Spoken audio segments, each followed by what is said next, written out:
I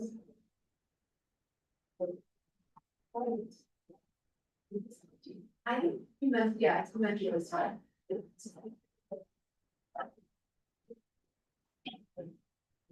Yeah. Okay, so we are live streaming. And if you have any questions, it's best to send me a chat because I am not watching the chat screen. And yes, so how's everybody doing? Are you guys okay? Okay. So we're going to start the webinar now. Deep breath. Okay, we got this.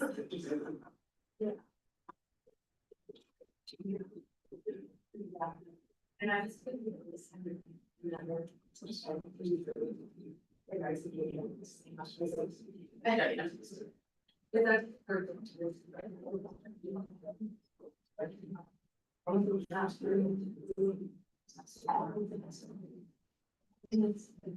enjoy you guys.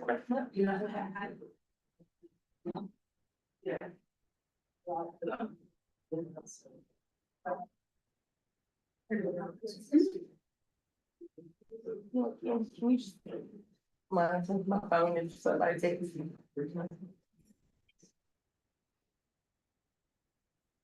Hey everybody, thank you so much. Welcome to our second or our third panel, but our second one for today, Appalachia to the Gulf South, Rematriation is Climate Justice. And I just want to open this with the land acknowledgement that we are standing on the lands of the Lenape people. And for anybody who's doing any type of work, please recognize whose homelands you are on. And I kind of want to set the tone as rematriation. So I really didn't understand this word a couple of years ago, but now I've started to do a lot of rematriation. And it's not really meaning, well, it means land back, but it also means in the way and in the tone that you are doing things. So you can have rematriation as a living framework for climate justice because it's all about the land, it's all about the water.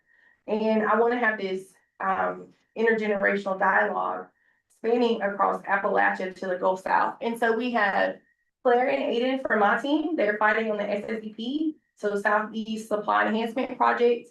They are our pipeline organizers, and then I don't know if you guys cross over into the MVP Southgate, but also doing a little bit of that. And then we have Cheyenne down in Texas, but it's beyond plastics, right? Is that where you're fighting against, or all of it, petroleum, all of that stuff, or okay, yep. And then we have Joy and Joe Banner from Louisiana Early Descendants Projects. You want to mic them up? Yeah, I might be one person, but not the other. Sorry, they're getting mic'd up here. And then we have some of our team here, and then we have Emily and Rode, who's awesome partners. And they created a documentary, and so we're working on another documentary to document this work, because the only way we're able to get media is if we produce the media ourselves. And so this is what we're doing here. And I really just want to say that across the Southeast and the Gulf South, fossil fuel projects continue to threaten indigenous lands, waterways, and everybody's sacred sites.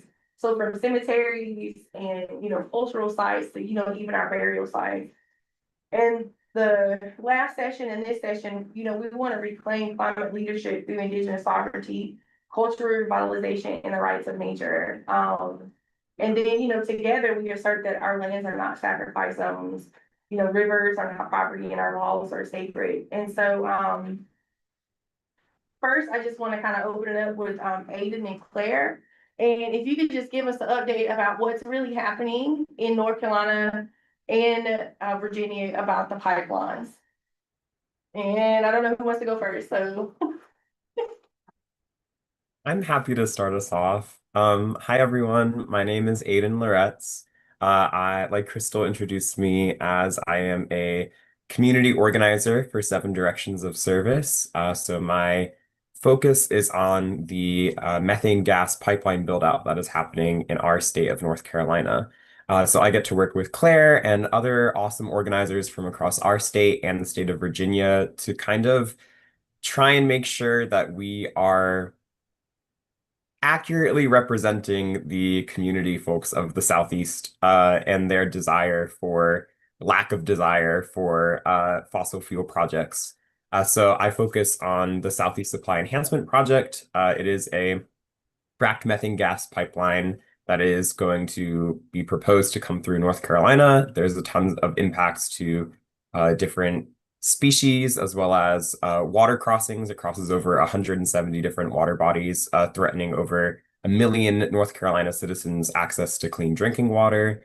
And something that I feel has really been colorizing the movement has been just intergenerational solidarity. That has been kind of the groundwork for what our work has been in building a diverse coalition. I think that that's something that is really powerful that I have had hands-on experience with, kind of crossing those different generational bridges to be able to explain why this is something that impacts everyone, on top of the disproportionate impact for Black and Indigenous people of color across our region.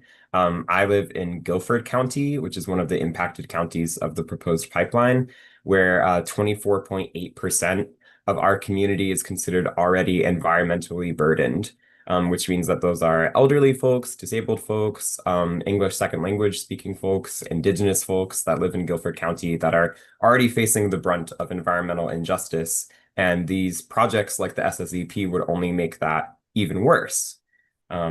So yeah, I've been working with folks to mobilize public participation, make sure that people are educated, and make sure that our elected officials in the local area as well as at the state level know that this is not what people want, even though it's what the corporations want.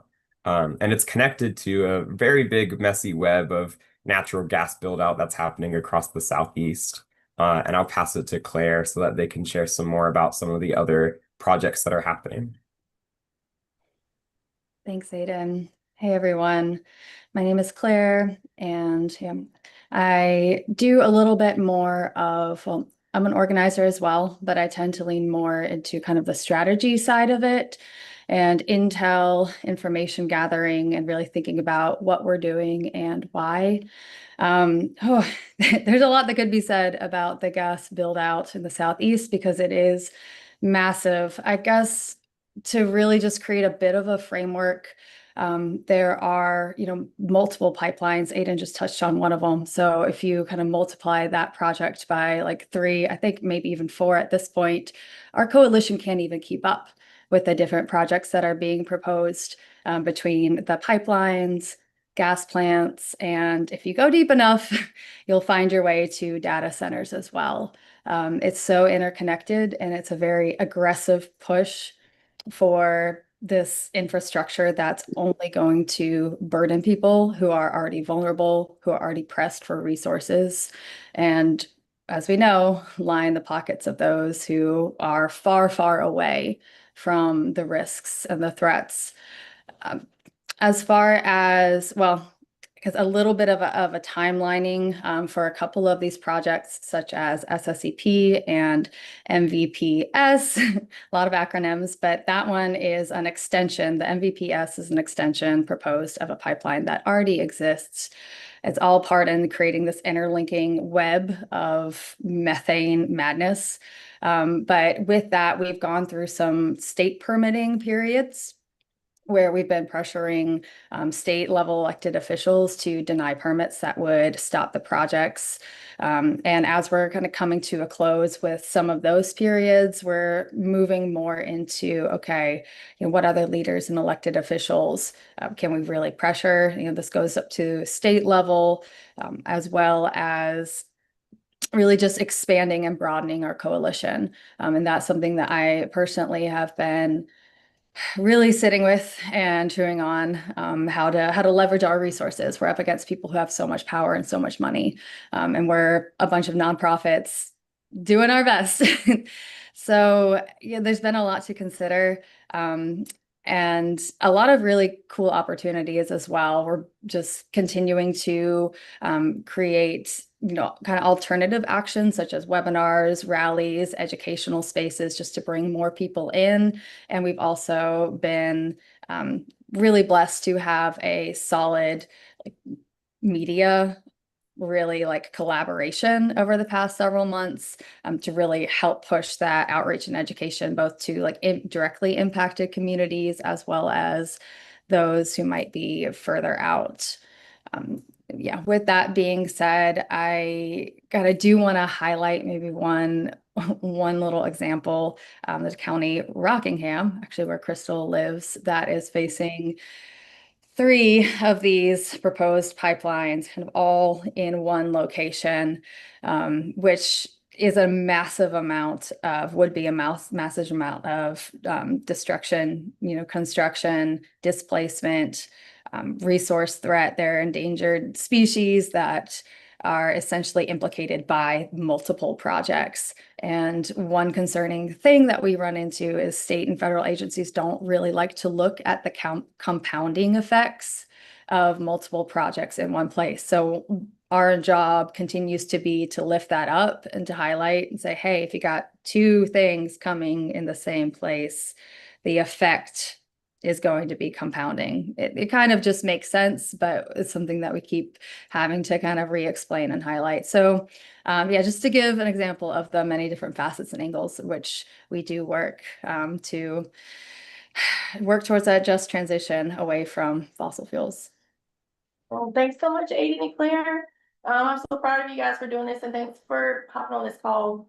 So just basic, Jason and I, we've been fighting the main MVP Southgate for about 10 years. And then right at the end of 2023, the beginning of 2024, MVP Southgate announced that they were pulling out of Alamance County, which Jason and I were fighting tremendously because it was coming through our current territory where all of our Occaneechi people reside. And so we were able to get them out of Alamance County. But now, because of certain circumstances, we've moved to Rockingham County. We still have our farm in Alamance, but we live 6 miles from the convergence of these three pipelines. So we have the T15, which is an intrastate pipeline that's owned by Enbridge, that's going to carry frac gas to the Duke plant, and they're trying to transition off of coal to natural gas, still a fossil fuel. We have the SSEP and then the MVP Southgate, which we're still fighting for. And so in that territory, it's the Sara people, and there's still descendants of Sara people living there. We have a Sara person here. And so what we've been trying to do is trying to get as many people to understand that this river that they had here is already endangered, because in 2014 there was a coal ash spill that polluted the Dan River, and they're still feeling the effects from that coal ash spill. But now it's being endangered as they cut across the land. And what I was really reading, because right after this, we're going to the Judges Assembly for the Global Alliance for the Rights of Nature, where we're presenting our MVP testimonial to the judges to give us a verdict so we can present that at COP in November. But when I was reading about this, how they're going to get across the Dan River is that they're going to build these like horizontal pilings on each side of the river, and they're going to bore under the river. Like, why are you just going to bore under the river and destroy this? And when you remove trees and all of this stuff, because it's very hilly and it is the beginning of Saratown Mountains, all of that sedimentation is going to fall off into the water, and it's going to kill the fish.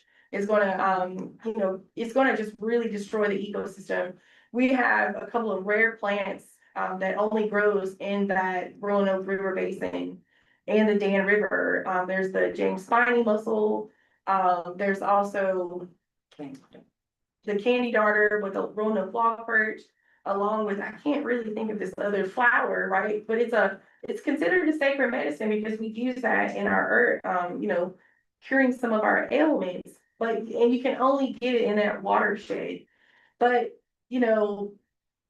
most of these things are coming to rural communities. Like this entire pipeline from Transco Williams, starting in Virginia, right across from the MVP where they were going to put a compressor station. They're cutting right through Rockingham, and as you heard Aiden say, they were coming through Guilford and a little bit of Forsyth and then Davison, and they're going all the way down through South Carolina, Georgia, Mississippi, Alabama, Louisiana, and then over to Texas. But in Louisiana and Alabama, I mean, Louisiana and Texas, the pipeline changes its name to a different pipeline, but it's still the same pipeline owned by the same people. It's just a different name. And so we really have to connect these pipes together. So I am going to turn to my friend, Joy and Joe Banner, to talk about what's happening in Louisiana, and how all of these things are connected and why we really have to build this unity among the Southeast. So, thank you. Hi, everyone. Once again, I'm Joe Banner. This is Joy, who's been this in this project in St. John the Baptist Parish in Louisiana. Our family has been in that part of Louisiana for over 300 years, a 10th generation Louisianian. I do have to say, because it's Appalachia to the Gulf South, that our dad is from Tennessee, and we have a lot of family in North Carolina, so we are the product of that connection. So we can represent the mountains and the bayous. Yeah. Yeah, but in our community, it's a beautiful place. It's our home. We love it. But unfortunately, it's also known as Cancer Alley because of the high number of patients of people there with cancer. In addition to, we say Cancer Alley, it could also be Heart Attack Alley, it could be Anxiety Alley, because we're dealing with all of these conditions within our region. We have in our stretch between New Orleans and Baton Rouge, there's over 200 different plants that are in some way, shape, or form producing just plastic alone.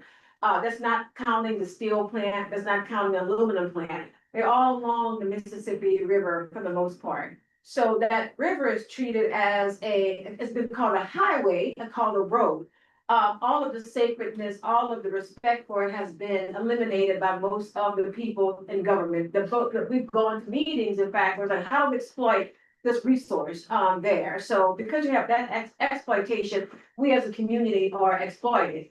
That exploitation comes from the plantation system, from the system of slavery, the international human rights crisis of enslavement of our African ancestors and our indigenous ancestors who are also on that land. And we see that exploitation just really change, but also really stay the same. By decentering our people, our health is on the back burner. We are just harmed in many different ways. So our work is really how do we uplift justice, particularly climate justice, environmental justice, racial justice, at the same time preserve the culture of our people, and understanding that in the business, a just transition for people will come with a just transition for real estate, transforming land, transforming plantations as we're doing in order to support healing and support our descendant community. Yeah, and now just add especially the importance, the value, and I don't want to use that word, but for lack of a better word, just the value of the river being there as a natural resource, for everyone to first respect, and I love the idea of the river having its rights. Not just with us in Louisiana, just commemorated the 20th anniversary of Hurricane Katrina. And so I've been doing a lot of reading in the impact of how Hurricane Katrina was not a natural disaster, right? That was a man-made disaster. And what we're seeing in the impacts of storms are man-made because we do not have respect for our water, right? And not only the river, but the bayous, the bayous, the lakes, the streams. All of those waterways are important for our survival.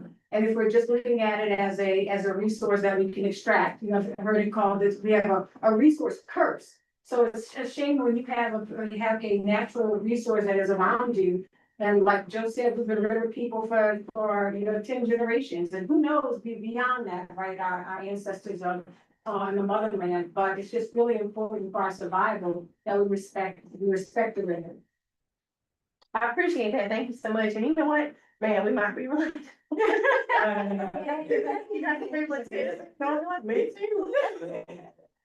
Man, oh wow, I love it. So thank you guys so much for doing that and stepping in on a dime like that. And then I'm gonna wrap it up with Cheyenne. I'm sorry, I'm looking all over the place. With Cheyenne, and if you could just give a little bit, listen, I just met Cheyenne maybe about, I don't know, maybe about a week ago through Frankie. And so I am really anxious to hear what's happening down in Texas, and everything that's really going on and yeah, just how can we build this together? So thank you so much, Cheyenne, for doing this.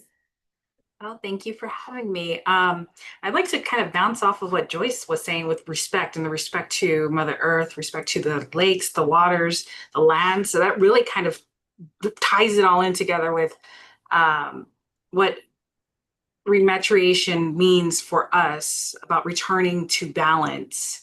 And if you don't have the respect for the lands or the waters, you will see quickly how our resources and our values are exploited. Not only just our resources, but us as people. And that's how we have become sacrificial zones. The lack of respect for us as humans, as us as stewardship, that was a great connection, Joyce. So thank you for that. Well, originally I am from San Antonio, Texas, and I like to say that Texas likes to lead the nation, and unfortunately, Texas is leading the nation in the wrong way, and that's through pollutions and emissions, and gosh, you name it, we're probably the cause of it. And we, as in Texas, not we as in us indigenous people, we're trying to heal it. We're trying to correct this so that way our children have a future moving forward. But right now, the region that I live in has carried potentially the entire weight of petrochemical plants and oil refineries, military bases, and industrial zonings, railroad yards and spurs. I can go on and on and on. But the most recent expansion has included SpaceX now, and this is all out of one state. So can you imagine if we can get Texas on the right side of things? That'd be an amazing movement moving forward. So that's kind of what we're facing in the most simplest terms. We're trying to fight the very people who are doing the most harm to not only our lands, but to us as people. For me, like I mentioned earlier, it's about returning to the balance. And we've gotten to a point in this society where the balance is so disrupted that those who are observant can see the signs all the way around us. We have our animals telling us that, don't drink this, don't eat that. We have 3 eyes, we're only supposed to have 2. And we can no longer be self-sustainable off of our lands the way we used to, the way that we were raised to be. And it truly, rematuration is more than just giving back objects and lands. It's about restoring the relationships and responsibilities and the way of life that's rooted in the care for Mother Earth. So without that respect, civilization will destroy everything that we depend on to survive and thrive. And the problems and scars will be passed down to our children to redeem, to rectify. Like I mentioned earlier, in my specific district, we have this beautiful plume that has been poisoned. It was once an aquifer and now a plume. It was poisoned because of all the industries that I listed off. And that's within the same zip code. So let that sink in, the same zip code, 78211. If you look into it, we have 2 military bases. We have sand quarry. We have a concrete, what's that word? Concrete batch where they manufacture the concrete. So you imagine all those pollutions in the air. Then we also house 76% of all recyclers within that same zip code. And then we're now talking about expansion of other industries that are also going to contribute to leaching into our soils and our airs. And so the rematuration is more than just climate justice for us. It doesn't just fight pollutions and emissions. It restores the balance and it heals both the land and the people so that our future generations, like my son and all of our children, inherit not the scars of extraction, like extraction from petrochemical facilities, but the promise of a livable and thriving future for the next 7 generations. I hope I answered that thoroughly. I know that's a lot to get out because Texas is big. You did a great job. I really like that. Thank you. And let me just look at the time. Oh, we got plenty of time. Well, man, we can talk about this. So, Aiden and Claire, I don't know if you guys feel comfortable, talking about, repatriation, but what do you guys think, about healing the land and the people? So, rematriation is about returning to what's sacred.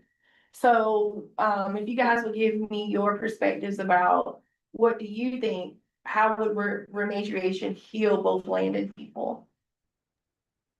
Yeah.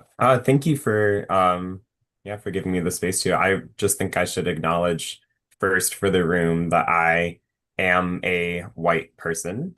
So I don't have indigenous connections myself here on Turtle Island. And I've learned so much through being given the um opportunity to work with Seven Directions so much. I'm so grateful for Dr. Crystal and for Jason for teaching me the, empty plate philosophy and how to show up as my best self, to really be able to effectively use the privilege that I do have in certain spaces to be able to continue Indigenous justice. And I think that for my work in environmental justice, the emphasis is always on the justice part. And I think that Rematriation has a really great framework for folks because of how intersectional it is, right? We're looking at the most vulnerable populations, which are women who are of color, Black and Indigenous women that are really, I think, from my perspective and my learning, have always been leading the environmental justice movement.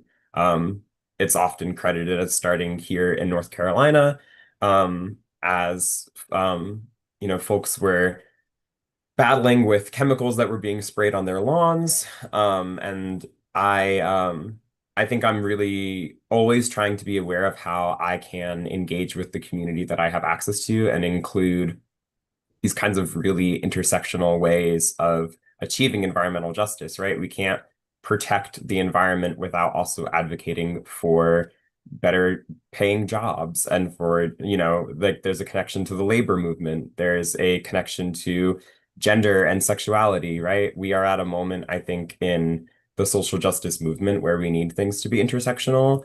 And Rematriation, I think, really allows people to realize that there is a divine acceptance that comes with honoring, the land and the people and healing a portion of the natural world is also healing for ourselves.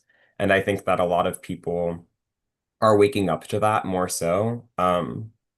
Yeah, I always try to include in the spaces that I am in with, one organization that I work closely with here in Guilford County in the Triad area of North Carolina is Third Act. They are a national org, but they're all made up of folks that are older than 60 that care about environmental justice or the climate. And so I just worked with them actually this past Sunday to celebrate the sun. It was a national movement called Sunday, where we celebrated solar power.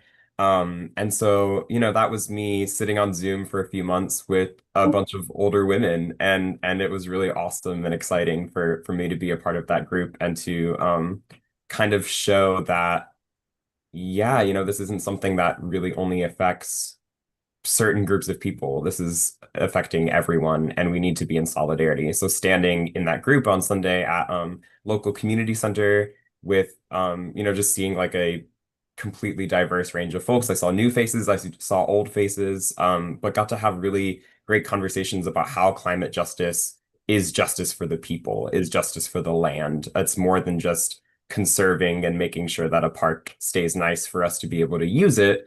It is acknowledging that nature has a right to exist. As Dr. Crystal said, rights of nature is incredibly important, and I think is going to be the way that we move forward and achieve rematriation. Thank you, Aiden. Claire? Thank you. Yeah, I appreciate that.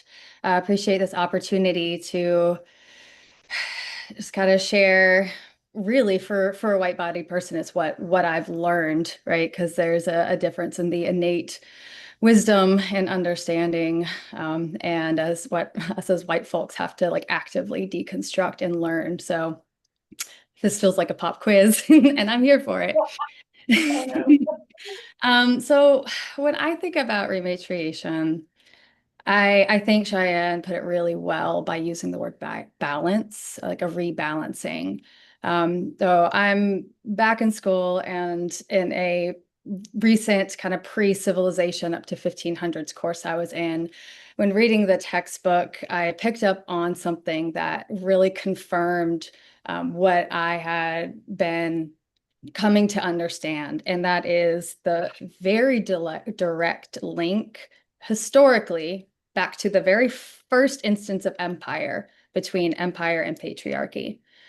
Just in the textbook, like they never connected the dots, but in each chapter, when we were going through these, first instances of empire, there would be empire was created, and then a section later, oh, also patriarchy happened, and it was consistent. So to me, that speaks of an initial imbalancing and a very intentional disrupting of the real power of matriarchal societies, because up until that point, as people in this room are, aware, a lot of societies were very successfully, matriarchal in nature. And while that was carried forth a little bit into empire, it's quickly quelled and vanquished. And I believe that is because, so if I think about empire in an archetype, if you think about the archetypes of, to go in the binary a little bit, emperor and empress, right? So you have the male emperor, and he's very much conquer energy. He wants to get the thing, acquire the thing, accumulate the thing. That's imperialism, that's capitalism. If you think about the empress, she's concerned with longevity. She's concerned with, not the continual acquiring, but sustainability. Like, how does this system make sense? And is it going to work for me, my children, and 7 generations to come? So kind of all that to say, as I've been reflecting on this question, ultimately, I believe it's healing because it's a remembering and it's a rebalancing of something that has gone terribly, terribly wrong, in my humble opinion. And as far as climate justice and what does it mean for climate justice, that feels like a very big question. But I know that anything that curbs the appetite of patriarchy and the empire and reinstitutes that power in its rightful place to the matriarchs, to the healers, to the sustainers of this land, that will set the course for environmental and climate and just social justice and really all the things. Thanks, Claire. Thanks, Aiden. I kind of want to make a note that we just recently hired Aiden. I don't know what about I can't even remember. It's so long ago. I think it was in April or May. Yeah. So before that, I nominated Aiden for the Governor's Volunteer Service Award because Aiden volunteered a lot for us. And so this Saturday, we'll be going and celebrating Aiden because he got selected for the 2025 Governor's Volunteer Service Award for Gilbert County for exceptional commitment to environmental stewardship. So y'all give Aiden a round of applause.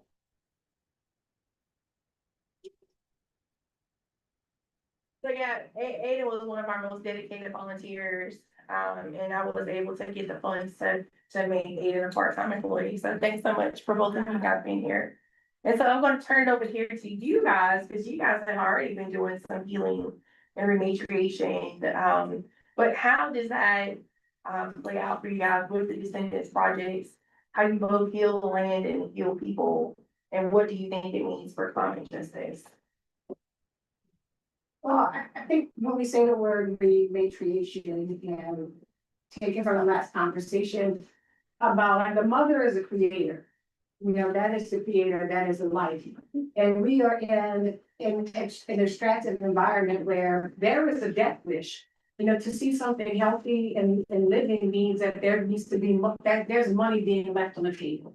And so in our communities that are where we're descendants from people that were enslaved on plantations, you have to realize that when people look at us healthy and happy, or even maybe not so much healthy, But when they see happiness and peace, it's like, that is money that is being left on the table because those people are supposed to be working for my money. You know, and then we were fighting against a grain terminal development, the name of the company was Greenfield, right? That sounds like so lovely and so fertile, but it's a development term that you all may know that the opposite of a greenfield is a brownfield. So literally telling you something that is a lush field ready for development is green, once there's something on it is brown. Right, so literally we're looking at green to brown, life to death.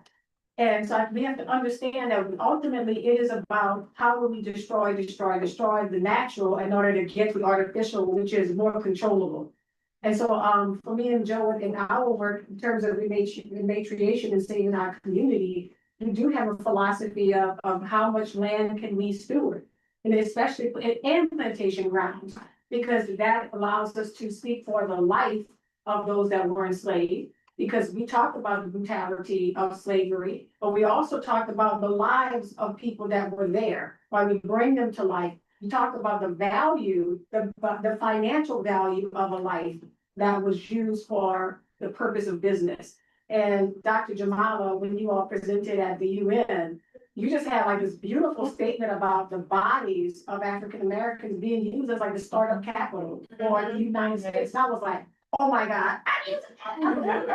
That's just like, that is what it is. And so we look at the economics of, well, detaching ourselves from economics, looking at the way that economics is being exploited, either for you, you're gonna get a job out of this, right? And you have to be a productive member of society, but I don't want to produce in your way of production, right? And so just the way that we, with the, especially slavery and us speaking to the connection of land, our ancestry without the enslavement, the beautiful relationship that we had, and also us being in these spaces where we can tell a story of our ancestors and protect that land by also being able to own and steward these spaces. Yeah, I like that. I'm all down for that. Man, I mean, can I hear your speech? Did you write it out? Did you record it or? Oh, I need to say it. Can you send me the link? Okay, Cheyenne, we're gonna turn to you. Tell me, how does rematriation, in your words, both heal the land and people, and what does that mean for climate justice? All right, you gave me a loaded one. Oof. Yeah. Well, in the beginning, I did mention about how rematriation is about returning to balance, and they have to work in tandem. You have to be able to heal both the people and the lands, because if not, then sick people will continue to make our land sick. And it's a cycle, it's a circle, right? So they have to be able to go together in balance. And for climate justice to work, rematriation has to shift the narrative. We have to be able to shift the mindset, shift the pre-programming to understand why it's not working or why it is working in certain areas. Here's a great example. Instead of marketing solutions to treat lands as a resource, which is also known as exploiting, right? We need to shift it to restoring Indigenous and frontline communities as caretakers of those regions, of Mother Earth. Who better to know how to heal their own lands than the people that have stewarded them for years, generations? And that's to say that I'm a desert native. I cannot swim to save my life, even though I was in the Marines. I am not a water Indigenous woman. So I have no idea how to care for water the way I would desert lands. So I will leave that responsibilities to my relatives, right? And vice versa. That's why it's so important. It has to be local. It has to be community driven. And that means that centering matriarchal leadership, either through restoring food and water sovereignty or protecting sacred places as part of the climate solution, that has to happen in tandem with climate justice, with rematriation. And we know it as those words, right? But our white relatives might not be able to be receiving towards those terminologies. And they might immediately become defensive, which we've seen with certain areas in this movement. So educating them that, hey, let's not market false solutions. Let's actually find healing, not just treatment. And again, kind of going back, rematriation is climate justice, but it just doesn't fight the pollutions or the emissions. It has to restore the balance. So that's kind of where I'm at in that grand scheme of things. And I know that we're covering a lot of things in Texas, again, leading polluters, woo, but at the same time, how are we able to categorize that as a macro to make sure that we're being able to receive the correct audience to make sure that this is moving forward. Right. I like that so much, Cheyenne. You speak the fire and it's great. And you don't tone it down, and I love that because people really have got to hear that. And so I'm gonna start back with you, Cheyenne. So what needs to happen to support rematriation across the Southeast and Gulf South? What do you think?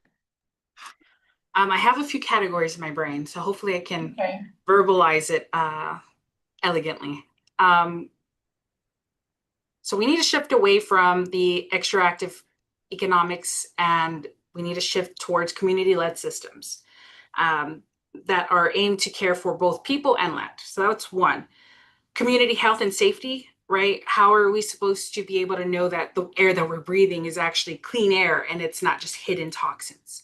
So expanding air and water monitors, cleanups on toxic sites, true cleanups, not treatment on toxic sites. Healthcare resources that directly address environmental illnesses like asthma and cancer, because we have cancer valleys. It's not just clusters no more. We're talking valleys. And I know that Joe and Joyce's communities, that Louisiana and all the way up East Coast, that you're talking about big, massive communities that are poisoned. So community health and safety, food and energy sovereignty, so building local food systems, true food, right? Not just food that's giving us high cholesterol or pre-exposed chemicals that lead to chemical diabetes or heart issues. So true food and energy sovereignty, led by community voices. What I eat in the desert might not be the same with what my relatives eat in the coast, by the coast. Sacred land and water protections. I mentioned earlier about the San Antonio aquifer that was once an aquifer that is now a plume. And I'm sure that the bayous of Louisiana have similar struggles with protecting their water and their sacred sites, from federal to state policies that should recognize that these areas are more than just a resource. And then teaching our next generation, because they're going to inherit this line of work. Youth and leadership development, really focusing on bringing our kids into this area of work. And if they choose not to take on this responsibility, that's fine. We can't pressure them to continue this work, but we can only expose them and educate them the best we can. I know Society of Native Nations is a big advocate for making sure that us as women are not separated from our children. I can't tell you how many times I've taken my son on work trips and brought him into UN meetings, and he's sitting right on my lap, and he's being exposed to this as early as before he even learned how to speak English. He's been exposed to this. And now when he becomes, 15 or 16 and more advocating for his community, he's been pre-exposed to this world and at a better advantage than people that have been, stumble across of it because of a movement that's been really uprising. So youth and leadership development. And then lastly, policy and accountability. I am so tired of reading these treaties that say, I promise you this, take my word for it. No, I want it written down. So that way, when you don't follow through with it, we have a reference. When you don't follow through with protecting us and putting human health first, there's documentation. So that way, when my son comes back to fight my war, our battles, he has something to reference and not just a broken promise verbally. So policy and accountability from the local municipal ordinances to the state and governments. We need to stop rubber stamping industrial permits. It's already overburdened communities. Let's focus and really make a true difference with climate justice in this region, which means rematriation and restoring lands and culture and decision making to the people who've already protected it for generations. Let's support us by the means of listening to us and resourcing those most impacted so we can heal both the lands and ourselves while we're building a future beyond extraction. And I hope we're able to get those bullet points, because I don't think I can go back and highlight those again, but that's where I stand. Thank you. Thank you so much for that. That's good. We can go back if you need them. We recorded it, so you're good. But Claire and Aiden, what needs to happen to support rematriation across the Southeast and Gulf South? Just give me, your ideas on that. I've got a few thoughts. So I mean, besides seconding literally everything that Cheyenne just said, you covered a few of my thoughts as well. So not to be, don't want to be duplicative in my answer, but I was really thinking, like, from my perspective, right, as a white body person, what is our job? What is my job? And I think the baseline there really is education. I think there's a lot of white folks who don't know the word rematriation, who don't understand what it means. They might not even really understand the concept. So, that means white folks teaching white folks, and, like, to some extent infiltrating decision making and leadership spaces and presenting these concepts in ways that white people can understand, whatever that means. Sometimes I don't even know. And really just pushing that, hey, this isn't just some idea in the sky. This is actually a genius framework, and one that we need to listen to. And continuing to uplift voices of those like Cheyenne and others who are speaking about rematriation and doing work around it. Yeah, the rights of nature definitely is a big one. And I mean, it's easy for me to say 7 Directions of Service has taught me a lot about rights of nature since I've been with them, and it's really exciting. And just the other point that I kind of want to bring into the space is, support that's needed, not just in the Southeast, I think, but everywhere, is just healing the divides between us. The divides that aren't even really caused by our differences with each other, but are just propaganda divides, where we're pitted against each other instead of really understanding, who the true enemy is, the oppressor, the destructor, those who's, pitting poor people against each other, just because racism is nice for their economic purposes. It goes deep. And I think even though it might seem kind of like a sidestep or like a parallel concept, I've found that in instances where people just can find human understanding between each other and realize that they're not each other's enemy, then these new ways of being and these new ways of understanding are much easier to talk about. Right. Thanks, Claire. Aiden, you have anything to add? Yeah, I'll expand a little bit on what Claire was sharing about I think, like, and as Cheyenne put, prioritizing healing over treatment. I think that's a really great way to look at the process of rematriation. It's, to me, it seems in line with building resiliency, which has become a theme for me in my work, especially in directly impacted areas. How can I, with my knowledge and ability, build up resiliency for these communities so that we're not scrambling around to try and, fix or come up with a solution. We already have the means set there in the community so that people know how to handle things. Yeah, I think that the world is a very gray place, and we all have more in common with each other than we think. In North Carolina, we're dealing with a lot of that rubber stamping issue that Cheyenne mentioned is happening in Texas. If folks know about Duke Energy, they suck. Duke Energy is one of my biggest ops. And they say that fossil fuel, methane gas energy is needed and wanted by people in the Southeast to be able to heat their homes. But as Claire mentioned, a lot of that build out is specifically for other corporations, for data centers. Recent numbers show that 68% of Carolinians want more oversight on these pipeline projects as opposed to rushing them through. So just finding that common ground with people. Yeah. As a trans person living in America, who is proudly anti-fascist and works for a environmental justice organization, I am a 3 times over domestic terrorist right now. Um, and I think that I am lucky to be able to have conversations with more conservative leaning, cis, straight, white people, who realize that they have a lot in common with me, right? When I say that I don't like Democrats or Republicans, I think that the two-party system is an issue. Um, they're like, oh yeah, I agree with that too.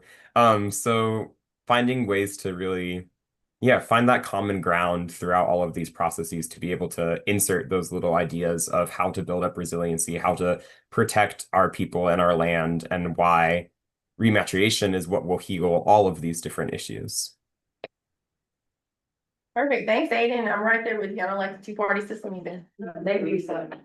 Okay, so finally, I'm gonna turn it over to you two and just tell me, what needs to happen to support rematriation in your words across the Southeast and Gulf South? For me, I think, the realization that as scary as it is right now, this is a beautiful time. And that healing is beautiful. It allows us to free our minds from the systems that's been holding us back. When things fall apart, now we have this release. And we can look at these interventions that maybe we overlooked. To me, it's not so much as a returning, but it's an uncovering. You can go into your backyard and see wildflowers or native flowers that are growing, or these plants that are already growing, medicine already growing. And it's not that it hasn't been there, it's just that we haven't seen it. So really just uncovering all of those things that have been just there and been distracted because we believed in the system that will protect us, and now we know that it won't. I think like the concept we hear often, especially when we deal a lot with zoning and the cases that we have that are pushed back against, the industry has been making sure that we can have our land zoned one way, residential to protect the communities that are on the fence line. But I don't know if you've heard this term before, but the NIMBYism, not in my backyard, right? That's, oh, you don't believe not in my backyard.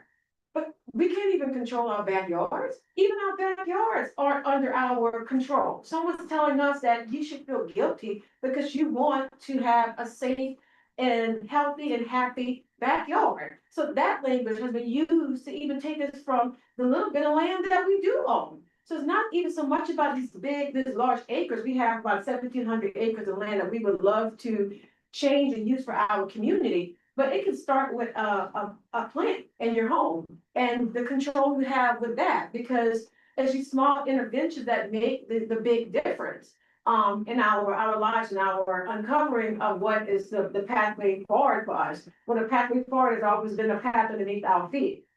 Just understanding that we're already standing on it, especially because our ancestors have put it there. They lived for eons using that infrastructure. Soil is an infrastructure. It's not just the steel beams that are put in there and the way that we can extract from the land in order to put that there. The infrastructure, land and water and air is already present, and we should just, respect that. Now, but why is it that we have to, if you think about a vacation, you're going to visit clean water, or you're going to visit clean land or clean air?